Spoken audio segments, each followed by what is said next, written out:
Guys, good morning! Magluluto po tayo ngayon ng kanin.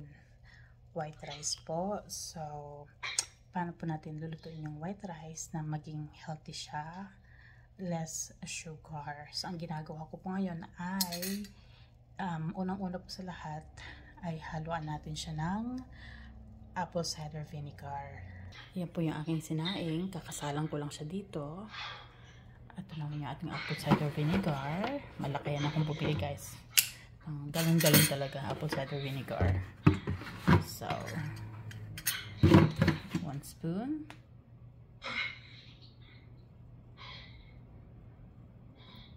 1.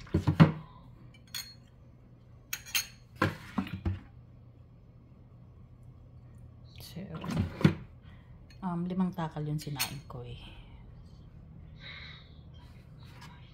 So, lagyan natin ng konti pa.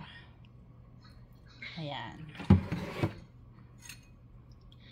So, itong vinegar na to, guys, ay ihahalo natin siya dito sa ating sinaing.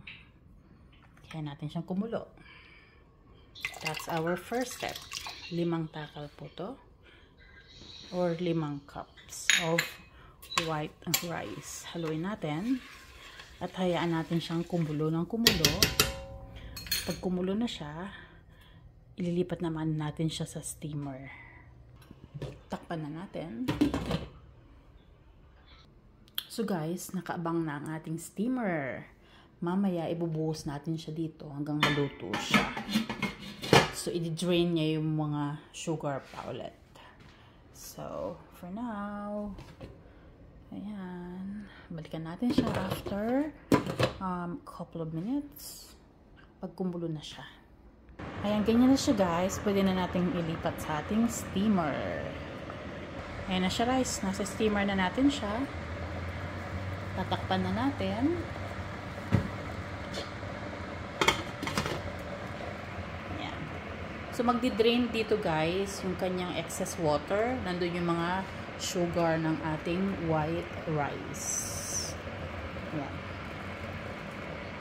Oh, ito po yung ilalim niya. Nandyan yung mga nagdidrain yung mga excess water ditong ating rice. Balik na natin. Yan siya na, guys. Wala akong tagahawak ng camera. So, yan siya. Kaya po, guys, pala 5 taka lang sinaing ko. Kasi the more na nasa loob siya ng fridge natin, mas nalilesen yung kanyang sugar ng ating brown rice. So, ayan na. Umano na doon sa gilid yung pinaan natin ng apoy, guys.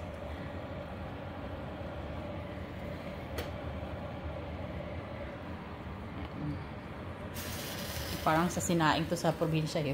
Umano yung tumatagas. Medyo matrabaho, guys, magluto ng ganitong proseso ng white rice. Kailangan natin gawin to kasi, you know, health is wealth po eh. Kailangan natin maging healthy. So, kailangan talagang mag-effort tayo para maging healthy tayo, guys. Ito na, guys. Pwede na ang ating rice. Luto na. Ayan. Ang healthy white rice.